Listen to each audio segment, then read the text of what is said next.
بسم اللہ الرحمن الرحیم۔ ربی زدنی علما۔ آج ہم کر رہے ہیں ناصر کاظمی، سید ناصر رضا کاظمی المعروف ب ناصر کاظمی کی جائے ولادت امبالہ، مشرقی پنجاب، انڈیا ہے۔ ان کے والد گرامی سید محمد سلطان کاظمی رائل انڈین آرمی میں صوبے دار میجر کے عہدے پر فائز تھے۔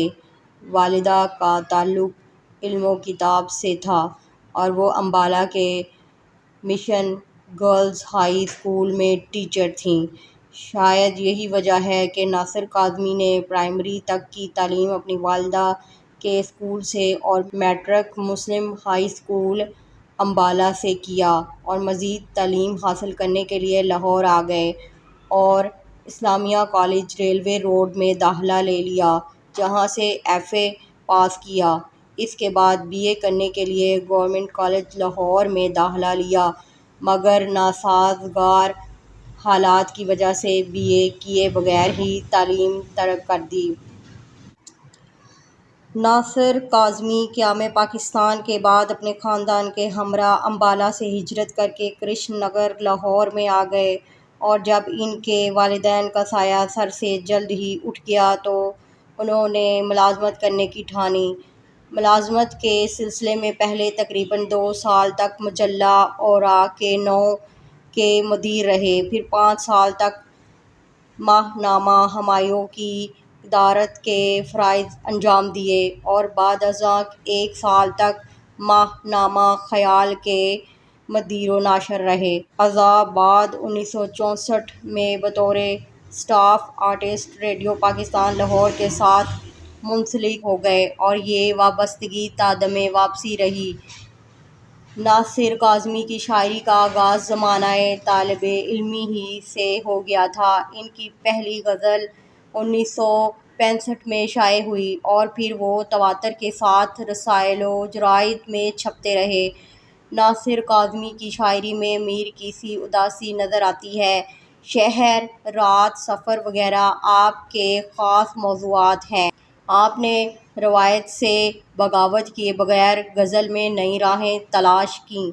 اردو شاعری میں ناصر کاظمی کا کمال یہ ہے کہ جو کچھ وہ اپنے گرد و پیش میں دیکھتے ہیں وہیں سے علامتیں اور استعارے اخذ کرتے ہیں، اور یہ آپ کی انفرادیت ہے جسے انہوں نے بڑی سادگی اور دردمندی سے بیان کر دیا ہے۔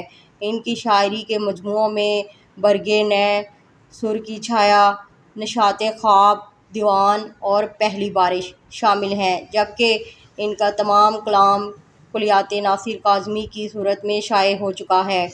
غزل مقاصد تدریس: طلباء کو اردو غزل کے جدید دور سے آگاہ کرنا، طلباء کو ناصر کاظمی کے انداز بیان اور ان کی غزل کی نمائندہ خصوصیات سے آگاہ کرنا، طلباء کو روشناس کرنا کہ شعر جتنا آسان نظر آتا ہے کہنا اتنا ہی مشکل ہوتا ہے، اور مثال کے طور پر ناصر کاظمی کی اس غزل سے شعروں کی مثال پیش کرنا اور بتانا کہ یہ غزل سہل ممتنع کی خوبصورت مثال ہے۔ طلباء کو اس غزل میں آنے والے نئے الفاظ و تراکیب کے استعمال کے بارے میں بتانا۔ غم ہے یا خوشی ہے تو، میری زندگی ہے تو، آفتوں کے دور میں چین کی گھڑی ہے تو، میری رات کا چراغ، میری نیند بھی ہے تو، میں خزاں کی شام ہوں، رت بہار کی ہے تو، دوستوں کے درمیاں وجہ دوستی ہے تو، میری ساری عمر میں ایک ہی کمی ہے تو، میں تو وہ نہیں رہا ہاں مگر وہی ہے تو، ناصر اس دیار میں کتنا اجنبی ہے تو۔ ناصر کاظمی کی اس غزل کے متن کے پیش نظر مختصر جواب لکھیں۔ شاعر نے ہر حال میں زندگی کو کیسا قرار دیا ہے؟ شاعر نے آفتوں کے دور میں چین کی گھڑی کسے کہا ہے؟ شاعر نے اپنے آپ کو خزاں کی شام کیوں کہا ہے؟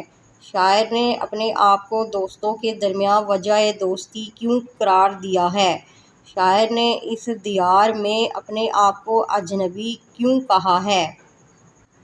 کالم الف کے مصرع اول کو کالم ب کے مصرع ثانی کے ساتھ اس طرح ملائیں کہ شعر مکمل ہو جائے۔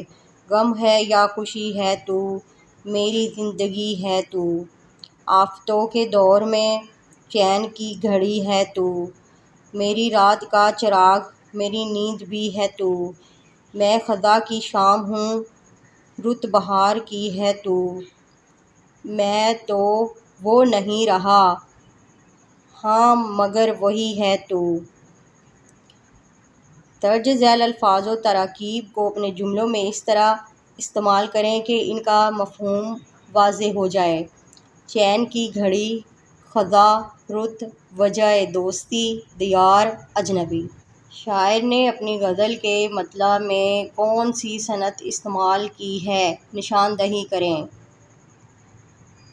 درج ذیل شعر کی تشریح کریں۔ میں خزاں کی شام ہوں رت بہار کی ہے تو۔